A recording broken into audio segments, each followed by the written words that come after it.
Have you ever stopped and thought, like really thought, about whether our lives, with all our tech and our crazy pace, are actually better than the way our earliest ancestors lived? I mean, we're constantly bombarded with messages about progress and innovation, but is all this really making us happier, healthier, more fulfilled? Yeah, that's a big question, one that anthropologists and archaeologists have been wrestling with for decades, and there's no easy answer. Right. And that's exactly what we're diving into today. Early human life versus our lives today. What were the real differences? What were the advantages and disadvantages of each? Exactly. And to do that, we're going to have to go way back, like millions of years back. We're talking about hominin evolution starting around 2.5 million years ago. It's mind-boggling trying to even imagine that kind of timescale. It really is. But thankfully, we have a ton of research to draw on. Studies of early human fossils, their tools, their settlements, even their DNA. And from all of that, we can start to piece together a picture of what their lives were like. So for this deep dive, we've pored over research papers, anthropological studies, archaeological findings, all sorts of fascinating material. And our goal is to extract some key insights. What were the core differences between their life and ours? What were the trade-offs? Exactly. Because the thing is, it's easy to romanticize the past, to imagine some kind of idyllic hunter-gatherer existence free from the stresses of modern life. But the reality was undoubtedly much harsher and more challenging than we can probably fully comprehend. Absolutely. But at the same time, there may be valuable lessons to learn from their way of life, things that we've lost sight of in our pursuit of progress. Totally. So let's start at the beginning, the very beginning. We're talking about the emergence of the first hominins, our early human ancestors, around 2.5 million years ago. Right, and these early humans weren't a single homogeneous group. We're talking about a succession of different species, each with its own unique characteristics and adaptations. Absolutely. So who are some of the key players in this early human drama? Well, first up, you've got Homo habilis, the handyman, so-called, because they were the first to start using tools, but pretty basic ones, of course. Right, like simple stone tools for chopping and scraping. But still, a huge leap forward. Then came Homo erectus. Now, they were a real game changer. They were the first to walk fully upright, and perhaps even more significantly, they were the first to control fire. Now, fire, that was massive. I mean, think about it. Suddenly you have warmth, light, protection from predators, and a whole new way to cook food. Absolutely. It totally transformed their lives and, many argue, played a key role in the evolution of the human brain. And then, of course, you have the Neanderthals. Strong, intelligent humans who actually coexisted and interacted with our direct ancestors, Homo sapiens, for thousands of years. Yeah, and there's still so much we don't know about that relationship. There's evidence of interbreeding, of cultural exchange, even of conflict. A really fascinating, complex period. Really makes you think about what might have been different if they hadn't died out. Totally. But ultimately, it's Homo sapiens, us, who are the only surviving branch of the human family tree. So let's try to imagine what their world was like. What did their daily lives actually look like? Well, it was definitely a far cry from our comfy, tech-filled existence. We're talking about a life deeply intertwined with nature, a constant struggle for survival. Right. No supermarkets or online deliveries for them? No. They lived off the land, hunting animals, gathering plants, fishing whatever they could find to sustain themselves. And they were constantly on the move, following the food sources, seeking shelter from the elements. Their lives were shaped by the rhythms of nature in a way that we barely even fathom. And they had to be incredibly resourceful and resilient. Their survival depended on their deep knowledge of the natural world, their ability to track animals, to identify edible plants, to build shelters, to make tools. It was a constant test of their skills and ingenuity. So let's try to paint a picture of a day in the life of an early human. What might that have looked like? Well, dawn would probably break over a simple camp. Maybe a cluster of shelters made from branches, leaves, animal hides, whatever materials they could find. And the day would likely start with a search for food. Hunting parties would set out, tracking prey, coordinating their efforts, using their handmade tools to bring down animals.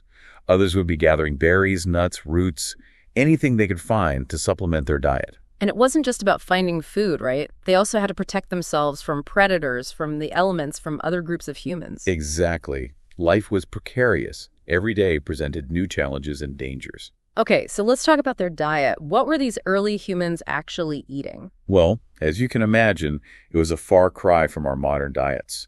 They were eating what we now call whole foods: fruits, vegetables, nuts, seeds, meat, from the animals they hunted. No processed foods, no refined sugars, no additives or preservatives, just pure natural ingredients. Right, and that, some researchers believe, may have contributed to their overall health and longevity despite the many dangers they faced.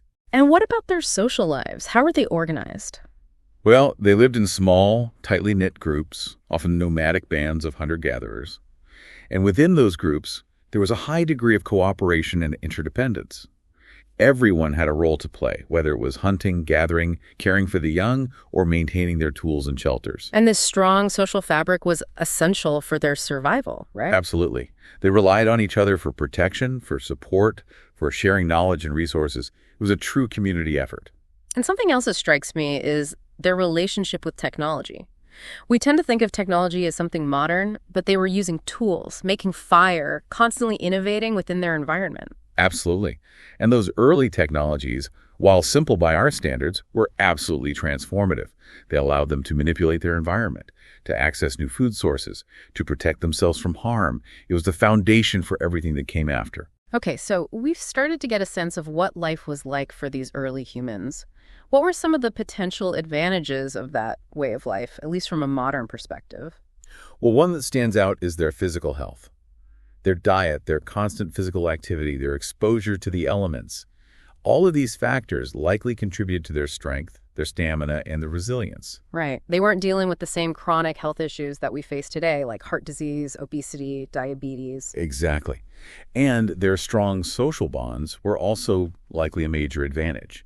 They lived in close-knit communities where they had to rely on each other for survival.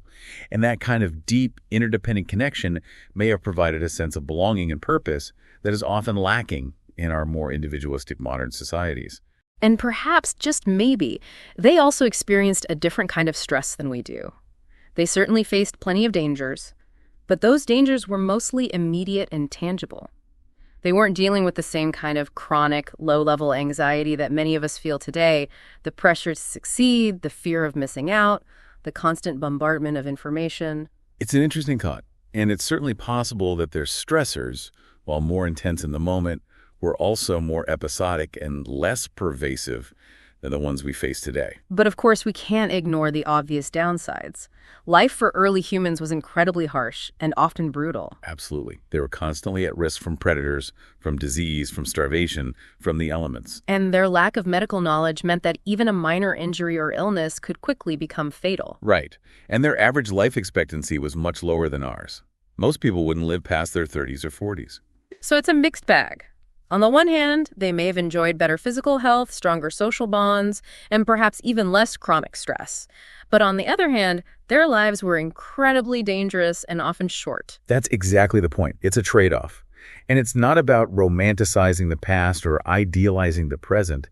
It's about understanding the different challenges and opportunities that each era presented. Now, let's fast forward to the next major chapter in human history, the development of agriculture and the rise of civilization. What triggered this massive shift? Well, around 10,000 years ago, humans made a truly revolutionary discovery. They learned how to cultivate crops and domesticate animals, and that changed everything. In what way? Well, for the first time, humans had a reliable source of food. They didn't have to wander around hunting and gathering. They could settle down in one place and start building permanent communities. And that led to the rise of villages, towns, and eventually cities.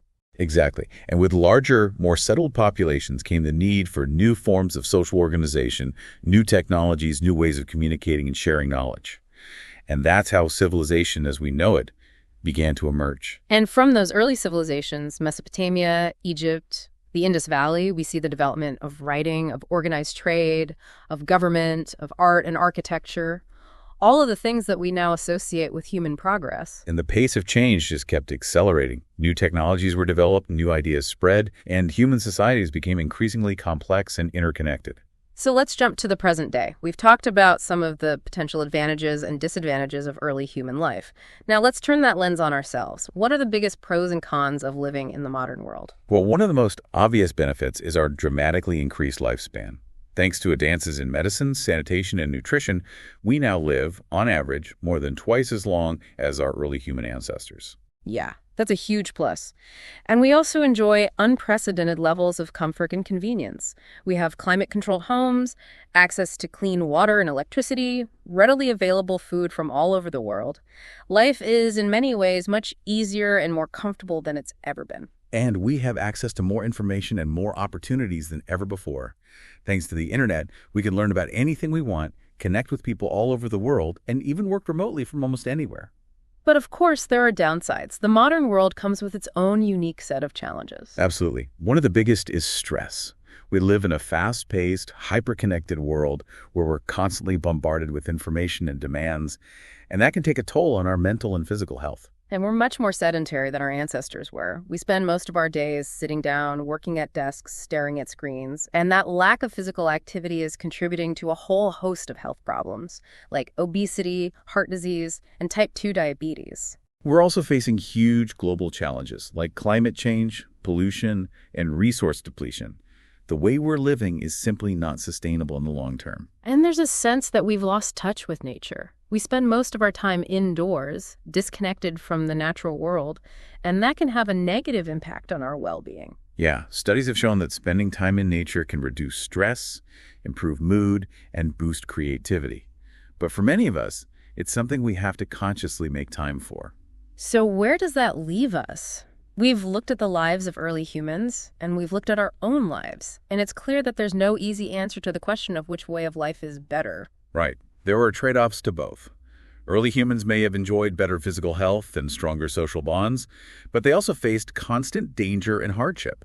We have longer lifespans and more comforts, but we're also dealing with high levels of stress and disconnection. And it's not about going back to living in caves and hunting with spears. It's about recognizing that there are valuable lessons to be learned from the past. Exactly. Yeah. Maybe we could learn something from their emphasis on physical activity, their connection to nature, their strong social bonds. And maybe we can find ways to integrate those lessons into our modern lives. Maybe we can find a way to live in a way that's both fulfilling and sustainable. So, as we wrap up this deep dive, I want to leave you with a question to ponder. If you could bring back one aspect of early human life into our modern world, what would it be and why? Yeah, think about that. What do you think is missing from our lives that they had in abundance? And how might we reclaim some of that lost wisdom? Thanks for joining us on this journey through time. We hope it's given you some food for thought. And maybe even inspired you to make some changes in your own life. Until next time, keep exploring, keep questioning, and keep learning. And maybe, just maybe, we can create a future that combines the best of both worlds.